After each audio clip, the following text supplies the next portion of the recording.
quero convidar a igreja a abrir o livro de 2 Crônicas, capítulo de número 20. 2 Crônicas, capítulo 20, nós leremos os versículos de número 1 até o versículo de número 19. 2 Crônicas, capítulo 20, versículos de 1 a 19. Todos encontraram, amém? Você também pode acompanhar a leitura do texto através do nosso sistema de multimídia. Diz assim o texto na versão NVI. Depois disso, os moabitas e os amonitas, com alguns dos meunitas, entraram em guerra contra Josafá. Então informaram a Josafá: um exército enorme vem contra ti de Edom, do outro lado do Mar Morto. Já está em Azon-Tamar, isto é, em Gedi. Alarmado, Josafá decidiu consultar o Senhor e proclamou um jejum em todo o reino de Judá. Reuniu-se, pois, o povo, vindo de todas as cidades de Judá, para buscar a ajuda do Senhor. Josafá levantou-se na Assembleia de Judá e de Jerusalém, no templo do Senhor, na frente do pátio novo, e orou: Senhor, Deus dos nossos antepassados, não és tu Deus que está nos céus? Tu dominas sobre todos os reinos do mundo. Força e poder estão em tuas mãos, e ninguém pode opor-se a ti. Não és tu, nosso Deus, que expulsaste os habitantes desta terra perante Israel, o teu povo, e a deste para sempre aos descendentes do teu amigo Abraão? Eles a têm habitado e nela construíram um santuário em honra ao teu nome, dizendo: se alguma desgraça nos atingir, seja o castigo da espada, seja a peste, seja a fome, nós nos colocaremos em tua presença, diante deste templo, pois ele leva o teu nome, e clamaremos a ti em nossa angústia, e tu nos ouvirás e nos salvarás. Mas agora aí estão amonitas, moabitas e habitantes dos montes de Seir, cujos territórios não permitiste que Israel invadisse quando vinha do Egito. Por isso os israelitas se desviaram deles e não os destruíram. Vê agora como estão nos retribuindo, ao virem expulsar-nos da terra que nos deste por herança. Ó nosso Deus, não irás tu julgá-los, pois não temos força para enfrentar esse exército imenso que vem nos atacar. Não sabemos o que fazer, mas os nossos olhos se voltam para ti. Todos os homens de Judá, com suas mulheres e seus filhos, até os de colo, estavam ali em pé diante do Senhor. Então o Espírito do Senhor veio sobre Jaziel, filho de Zacarias, neto de Benaia, bisneto de Jeiel e trineto de Matanias, levita e descendente de Asaf, no meio da assembleia. Ele disse: escutem todos os que vivem em Judá e em Jerusalém, e o rei Josafá. Assim diz o Senhor a vocês: não tenham medo, nem fiquem desanimados por causa desse exército enorme, pois a batalha não é de vocês, mas de Deus. Amanhã desçam contra eles, eis que virão pela subida de Ziz, e vocês os encontrarão no fim do vale, em frente do deserto de Jeruel. Vocês não precisarão lutar nessa batalha. Tomem suas posições, permaneçam firmes e vejam o livramento que o Senhor dará, ó Judá, ó Jerusalém. Não tenham medo, nem desanimem. Saiam para enfrentá-los amanhã, e o Senhor estará com vocês. Josafá prostrou-se com o rosto em terra, e todo o povo de Judá e de Jerusalém prostrou-se em adoração perante o Senhor. Então os levitas, descendentes dos coatitas e dos coreitas, levantaram-se e louvaram o Senhor, o Deus de Israel, em alta voz. Até aqui. Vamos orar mais uma vez? Senhor, eu te peço que agora que a tua palavra foi lida e será ministrada, através da ação do teu Santo Espírito, o Senhor fale aos nossos corações de maneira poderosa, de forma que nós possamos sair daqui transformados pelo poder que há nela, em nome de Jesus. Amém. Como lidar com os problemas da vida? Este é o tema da mensagem desta manhã. Nós sabemos que a vida, por si só, nos impõe muitos desafios. E cada desafio traz consigo também problemas a serem resolvidos. Não é verdade? O próprio Jesus, certa vez, nos alertou Nos evangelhos nós vemos Jesus dizendo: no mundo vocês terão aflições. Jesus estava nos alertando para a dificuldade, para os problemas da vida. E todos nós, desde a infância até a vida adulta, somos preparados para enfrentar problemas e situações adversas.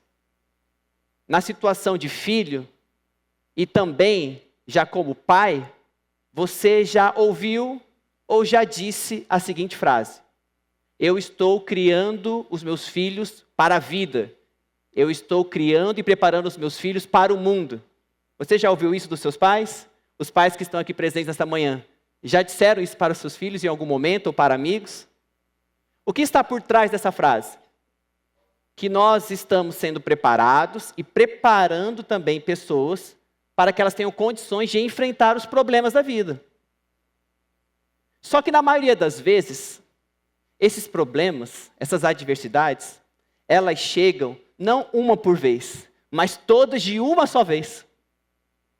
Quem dera se a vida nos desse garantia de que os problemas iriam se apresentar a nós enfileirados, um por vez, batendo na porta e dizendo: posso entrar? Seria muito mais fácil, não é verdade?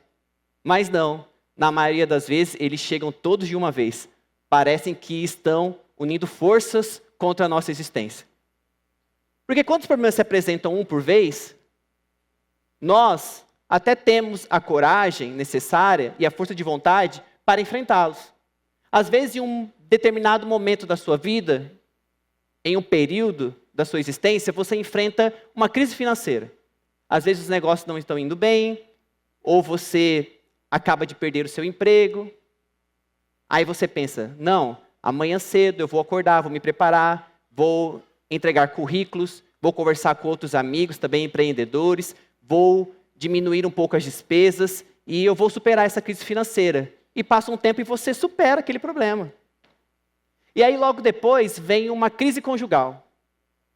O seu relacionamento com a sua esposa, com o seu marido não está indo bem. Aí você pensa: não, eu já resolvi aquela crise financeira, agora está tudo bem, agora eu tenho força, disposição e energia também para me aproximar da minha esposa, do meu marido, e vamos resolver a situação o quanto antes. Aí passa aquele período, e o problema do relacionamento conjugal é resolvido, aí vem um problema com os seus filhos. Você recebe, às vezes, uma ligação indesejada da escola, dizendo que seu filho está com um comportamento estranho. Você vê que em casa seu filho não está correspondendo muito bem à sua autoridade como pai, como mãe. E aí você pensa: não, eu já resolvi aquele problema financeiro, foi superado. Aquele problema conjugal também, eu consegui com a graça de Deus resolvê-lo. Agora eu vou me aproximar do meu filho, da minha filha, vou me aproximar do coração deles e vou resolver essa situação. E depois de um certo tempo, aquela situação é resolvida, aquele problema é superado. Só que aí depois, você enfrenta uma doença. Você fica doente. Aí você pensa: está tudo bem, eu resolvi aquele meu problema financeiro, eu tenho condições, recursos financeiros. Eu tenho apoio da minha esposa, que está comigo em todo o tempo, do meu marido, que está ao meu lado. Os meus filhos também estão comigo nessa. Eu vou investir tempo para que eu encontre os melhores médicos, os melhores meios que a medicina me oferece, para que eu possa superar também essa doença. Só que às vezes, não é bem assim que as coisas acontecem. Às vezes você enfrenta um problema financeiro, problema conjugal, problema com seus filhos e uma doença tudo ao mesmo tempo. Foi assim, por exemplo, com Jó.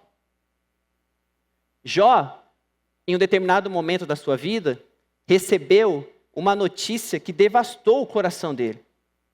Ao mesmo tempo, um homem que era seu servo chega para ele e diz: olha, o seu rebanho, o gado, foi todo saqueado.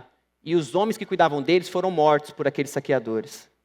Aí chega outro servo dele e diz: as ovelhas que estavam no pasto, no rebanho, caiu fogo do céu e queimou todas elas, até os pastores morreram. Aí de repente chega outro que diz assim: os camelos foram roubados do pasto. E chega outro dizendo: seus filhos estavam reunidos na casa do seu filho mais velho, quando houve um tremor de terra e tudo desabou na cabeça deles. E como se isso não bastasse, ele ficou doente. A Bíblia diz que feridas cobriam os seus pés até os seus cabelos. E ele se sentava à margem daquela sociedade daquela época, pegando pedaços de cerâmica para coçar as feridas. Esse é Jó. Mas da mesma maneira como Jó, teve perseverança, crendo no Senhor, continuou fiel a Ele, e ao final de tudo isso, viu a mão de Deus agindo na vida dele, livrando ele de todos aqueles problemas, eu tenho a certeza, a convicção, de que assim também o Senhor faz ainda hoje, porque a palavra diz que Ele é o mesmo ontem, hoje e sempre. Será? Talvez você esteja aqui essa manhã passando por essa situação, enfrentando vários problemas todos de uma vez. Mas eu quero dizer para você as palavras que Jesus disse. Como eu citei aqui, Jesus disse, no mundo vocês terão aflições, mas Ele não terminou por aí. Ele disse, tenham bom ânimo, pois eu venci o mundo. Jesus venceu o mundo e estará sempre lutando em nosso favor. A Bíblia diz que a vitória nossa que vence o mundo, ou seja, os problemas, as dificuldades, as adversidades da vida, é a nossa fé. A vitória que vence o mundo é a nossa fé. Por isso eu quero desafiá-los esta manhã a terem fé, porque essa situação será resolvida e você sairá vitorioso, vitoriosa deste cenário de adversidade e de problemas que você, porventura, esteja enfrentando nesta manhã. Amém? O texto bíblico que nós acabamos de ler conta a história de um rei, o rei Josafá. E aqui diz que Josafá recebeu uma notícia de que 3 reis, 3 grandes exércitos se uniram para atacá-lo. Ou seja, 3 grandes problemas a serem enfrentados, todos de uma só vez. E eu creio que neste texto existem aqui princípios práticos, poderosos, que Josafá colocou em prática. E eu creio que se nós também assim fizermos, teremos condições de superar todos esses problemas que a vida nos impõe. E a primeira coisa que eu quero destacar está logo no versículo de número 3. Leiam comigo o versículo de número 3, por favor. Diz o seguinte: alarmado, Josafá decidiu consultar o Senhor e então proclamou um jejum em todo o reino de Judá. A primeira coisa que eu quero destacar aqui essa manhã é: busque ao Senhor.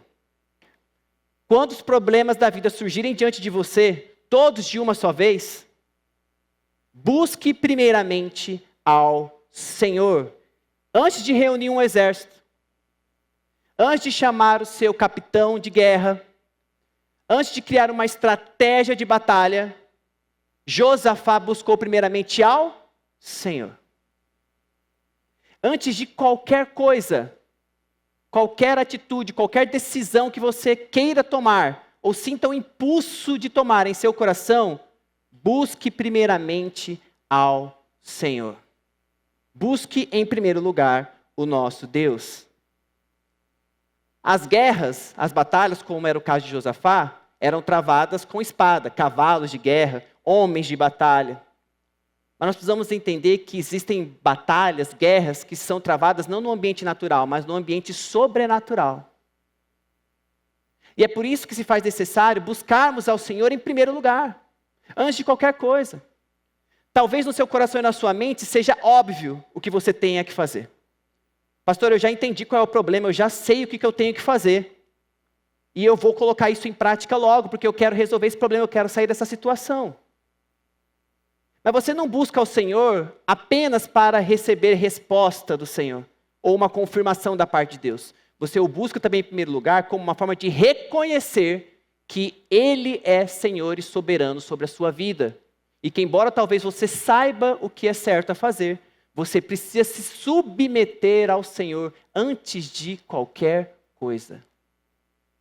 Em Tiago diz o seguinte: submetam-se a Deus, resistam ao diabo, e então ele fugirá de vós.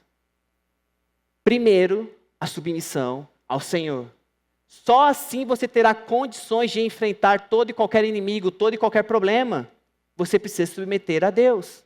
Às vezes você coloca em prática algumas estratégias e você vê que elas acabam não funcionando e acaba pensando: nossa, Deus me abandonou, Deus não está comigo.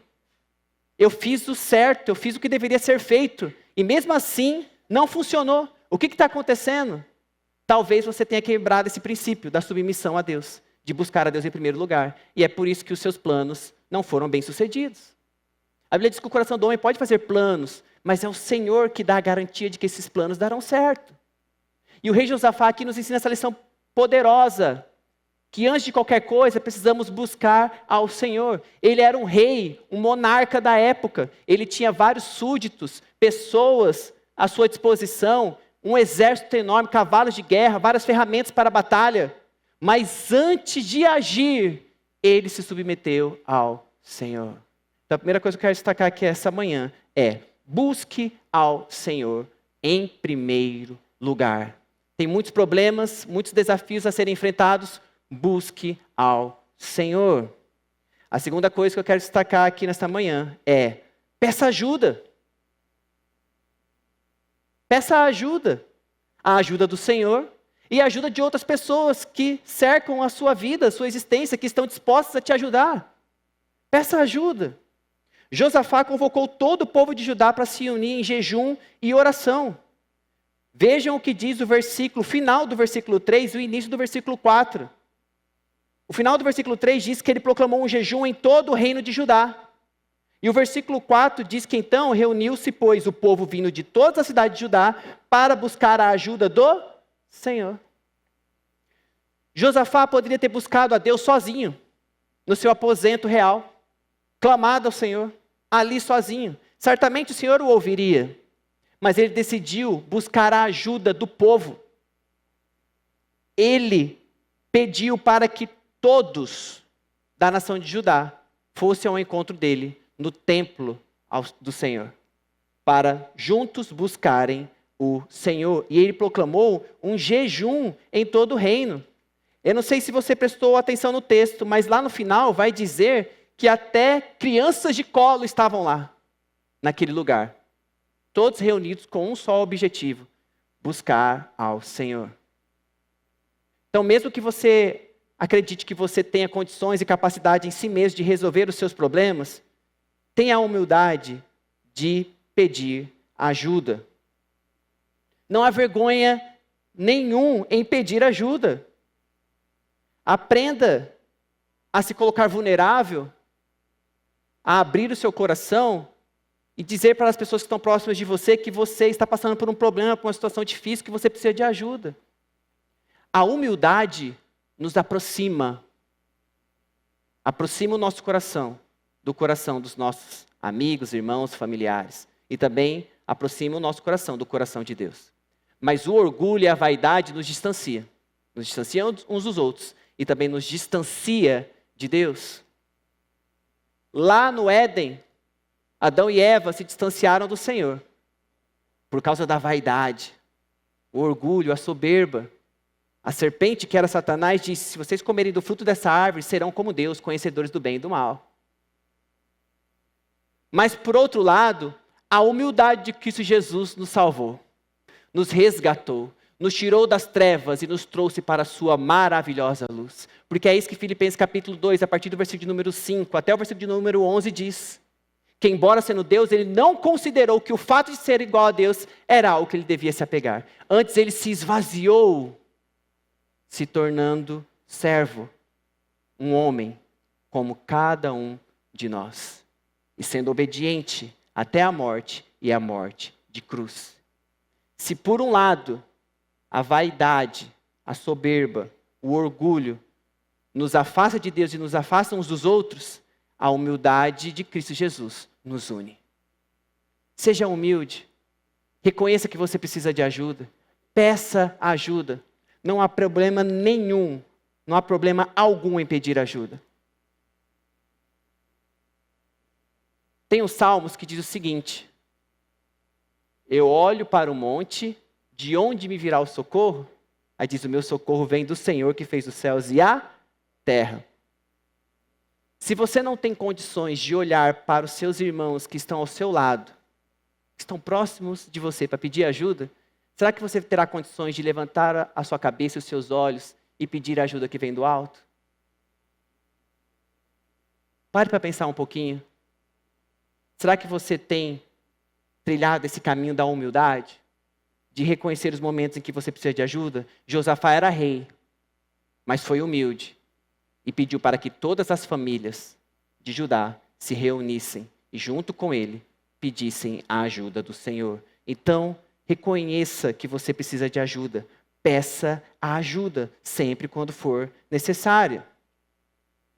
A terceira coisa que eu quero destacar essa manhã é: reconheça a sua fraqueza.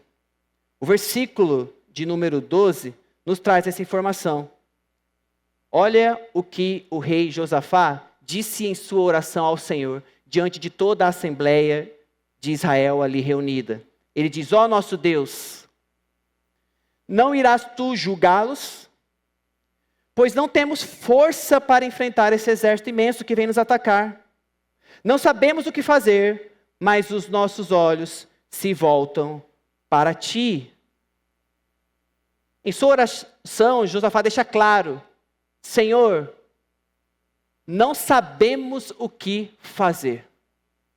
Não temos sequer forças para enfrentar esse exército enorme que se uniu contra nós. Mas neste momento, os nossos olhos se voltam para ti. Reconheça a sua fraqueza, a sua fragilidade.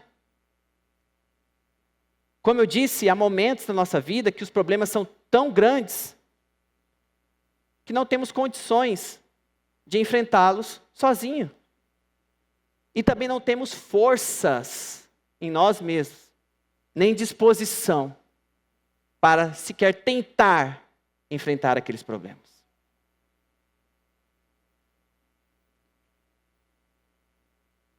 Existem muitas frases que hoje circulam nas redes sociais. Eu vou chamar de frases de efeito. Eu tenho um pouco de resistência com isso, vou falar bem a verdade para os irmãos. Mas talvez uma que mais me incomoda é a seguinte frase: você pode superar e resolver todo e qualquer problema, basta ter força de vontade. Se você tiver força de vontade, você consegue vencer todos os problemas da sua vida. Basta você querer. Já ouviu isso? Isso me irrita profundamente. Porque o que isso está nos dizendo, nos ensinando?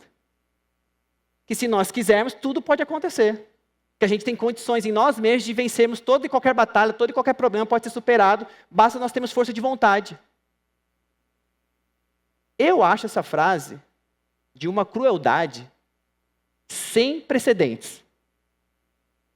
Sabe por quê? Porque eu vejo pessoas em situações tentando lidar com problemas que fica claro e óbvio que não basta apenas força de vontade. Como é que você vai virar para uma pessoa que está enfrentando um câncer com metástase e falar para ela: basta você ter força de vontade que você supera esse câncer? Como você vai virar para uma pessoa que está enfrentando uma depressão profunda, que está num buraco existencial, dizendo para ela: basta você ter força de vontade? Aquela pessoa já foi diagnosticada por profissionais da medicina, psiquiatra, psicólogos, receitando medicamento para ela, e você vira e fala: não, é só você ter força de vontade, basta você querer, levanta a cabeça e segue, você consegue. Isso é cruel. Tem situações na nossa vida que a gente tem que reconhecer: não temos condições de enfrentar, não temos força. Josafá aqui reconheceu. Ele falou: Senhor, não temos forças para enfrentar esses 3 exércitos que se opõem contra nós. Com certeza Josafá tinha um exército de homens valentes, fortes, que tinham experiência em batalhas, que já haviam vencido outras batalhas. Mas ele não ousou dizer: Senhor, eu tenho um exército, eu tenho condições de enfrentar um de cada vez. Ah, Senhor, faz com que eles se dissipem ali e venham nos enfrentar um de cada vez. Talvez nós tenhamos chance. Não, ele reconheceu: Senhor, eu não tenho condições, eu não tenho poder em mim mesmo, mesmo sendo rei. Nosso exército não tem condições, não temos força. Ele reconhece a sua fraqueza. Há momentos, meus irmãos, que precisamos reconhecer as nossas fraquezas, reconhecer que não temos condições de enfrentar os problemas da vida. Porque é aí que Deus age. É no momento em que nos colocamos vulneráveis diante do Senhor, dizendo: Senhor, não temos condições. É que o Senhor diz: então a partir de agora eu vou agir em seu favor. Enquanto nós estivermos insistindo que temos sim estratégias, força, energia, disposição para enfrentar essas situações da vida, o Senhor vai continuar deixando que nós enfrentemos esses problemas sozinhos, até reconhecer que não temos condições em nós mesmos de superá-los. Às vezes você pensa bem assim, eu estou há muito tempo enfrentando esse problema, essa situação, eu não consigo superar esse problema. Eu não consigo vencer essa fase da minha vida. Está difícil, eu estou tentando de todos os meios e não consigo. Você já tentou reconhecer a sua fraqueza, a sua fragilidade diante do Senhor? Talvez está faltando isso. Talvez está faltando você se colocar vulnerável diante do seu Deus. Josafá, mesmo sendo rei, demonstrou toda a sua vulnerabilidade, não apenas diante de Deus, mas diante de todo o povo de Judá que estava ali reunido. Você pensa que era fácil para um rei se colocar nessa situação? Ele orou em voz alta, todo Judá ouviu ele dizendo que ele era fraco, que ele não tinha condições, que ele não tinha recursos. Ele disse isso diante de Deus e diante de todos. E eu creio que foi por isso que o Senhor, no mesmo instante, através do teu servo, o profeta, ergueu a voz naquele lugar e disse: não tenha medo. Eu estarei contigo. Você vencerá essa batalha. Você não vai nem precisar agir. Não vai precisar fazer nada, Josafá. Apenas se posicione para a batalha e veja a grande vitória que o Senhor teu Deus lhe dará. É nesses momentos de fragilidade é que a força do Senhor vem sobre nós. Uma força que não nos pede para agirmos, apenas para contemplarmos a ação poderosa e sobrenatural do nosso Deus. Assim foi com Josafá, assim eu creio que será com cada um de nós essa manhã. Você crê nisso? Amém? A quarta e última coisa que eu quero destacar nessa manhã é: saiba de quem é a luta. Saiba de quem é a batalha. O versículo número 15 nos traz essa informação. A palavra de Deus veio a Josafá e ao povo de Judá, através do teu servo, o profeta. E ele disse: escutem todos que vivem em Judá e em Jerusalém, e o rei Josafá. Assim diz o Senhor a vocês: não tenham medo, nem fiquem desanimados por causa desse exército enorme, pois a batalha não é de vocês, mas de Deus. Saiba que a batalha, a luta, o problema não é seu, é do Senhor. E o Senhor não perde batalhas. O Senhor não deixa de resolver problemas. O Senhor jamais vai deixar pendente algo que seja dele. Esse é o nosso Deus. Às vezes, Deus até vem com resposta ao nosso coração. Como veio em resposta através do teu servo profeta, dizendo a todo Judá e ao rei Josafá: não tenha medo, essa batalha é do Senhor. Por vezes Deus nos diz isso: não tenha medo, meu irmão, não tenha medo, minha irmã. Essa batalha, esse problema, essa dificuldade também é minha. Só que às vezes, nós é que resistimos a este fato. O que você está querendo dizer, pastor? É que às vezes nós acreditamos ou agimos de maneira a demonstrar que os problemas da nossa vida são nossos. Às vezes você está com algum problema no seu relacionamento conjugal e você pensa: é o meu casamento. Então eu não posso me colocar vulnerável. Eu não posso me abrir com as pessoas, pedir ajuda. Eu não posso reconhecer minha fraqueza, minha fragilidade diante da minha esposa, diante das outras pessoas. É um problema que é meu e dela e eu vou resolver esse problema. Eu vou dizer uma coisa, meu irmão e minha irmã, com todo carinho. Se o seu casamento for só seu, infelizmente, vai dar ruim. Provavelmente vai acabar. Mas se esse casamento é um casamento consagrado ao Senhor, se o seu relacionamento conjugal tem aquela terceira dobra, que é o Senhor, aí sim, eu posso afirmar para você nessa manhã, vai resistir a todo e qualquer problema. Durará para sempre, porque se é de Deus, permanece para sempre. Às vezes está enfrentando um problema com o seu filho, com a sua filha. Um adolescente, um jovem que você tem em casa. Eu não cheguei nessa fase ainda. São crianças os nossos filhos, mas às vezes já aparecem alguns probleminhas para serem resolvidos, né? Mas às vezes você está com algum problema com o seu filho em casa.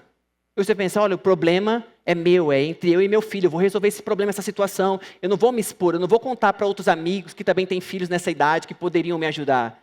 Eu não vou contar para os pastores, eu não quero me expor, eu não quero expor o meu filho. É um problema entre eu e ele. Eu vou resolver essa situação. É um problema que é nosso. Então eu vou te dizer, você não vai conseguir. Você vai gastar energia, tempo, e não vai encontrar uma solução para esse problema com o seu filho. Agora, se os seus filhos pertencem a Deus, aí tudo é diferente. Aí tudo é diferente. Se eles são herança do Senhor, se eles pertencem ao seu Deus, aí eu volto a afirmar, essa situação será superada, porque Deus não fica devendo nada para ninguém. Se o seu filho, primeiramente, pertence a Deus, pode deixar que ele, como um bom pai, vai resolver essa situação de pai para filho. Estão entendendo o que eu estou dizendo? Às vezes está com problema financeiro. Todos nós estamos suscetíveis a passar por crises financeiras. Nós estamos vivendo num período econômico turbulento no nosso país. Está tudo bem. Mas não pense que esse problema é um problema só seu. Não se esconda atrás desse problema sozinho, achando que você sozinho vai conseguir solucionar esse problema. Se os recursos que você tem, você pensa que são seus porque você trabalhou, e é um salário, ou seja, uma retribuição do seu esforço, do seu serviço prestado, aí tudo vai dar errado. Você vai tentar cortar os gastos de um lado, do outro, reduzir aqui os custos, vai tentar trabalhar mais, aumentar a receita, e você não vai entender por que esse problema ainda não foi superado. É porque você está tratando esse problema como seu. Mas a Bíblia nos diz que Deus é o dono de todo recurso, do ouro, da prata, do bronze. Ele é o dono de todas as riquezas. Tudo aquilo que você, porventura, tem acesso hoje, não é seu, é do Senhor. E se você entende esse princípio, aí fica mais fácil para que essa crise financeira seja superada. Porque o dono de todo o tesouro pode abrir as comportas do céu e te abençoar abundantemente. Porque aí já deixa de ser um problema só seu. É do Senhor. E o Senhor não tem problema de recursos. Na verdade, os recursos celestiais que estão disponíveis a Deus e que a Bíblia diz que também estão disponíveis a cada um de nós, são infindáveis. Está enfrentando algum problema? 2, 3, 5 problemas ao mesmo tempo? Não tenha medo. Apenas se lembre que você precisa buscar o Senhor em primeiro lugar. Pedir ajuda, não apenas do Senhor, mas também dos seus irmãos. Reconhecer a sua fraqueza também é necessário. E nunca se esquecer de quem é a luta. Podemos sim enfrentar muitos problemas, todos de uma só vez. O que não podemos é nos esquecer quem está acima de todo e qualquer problema.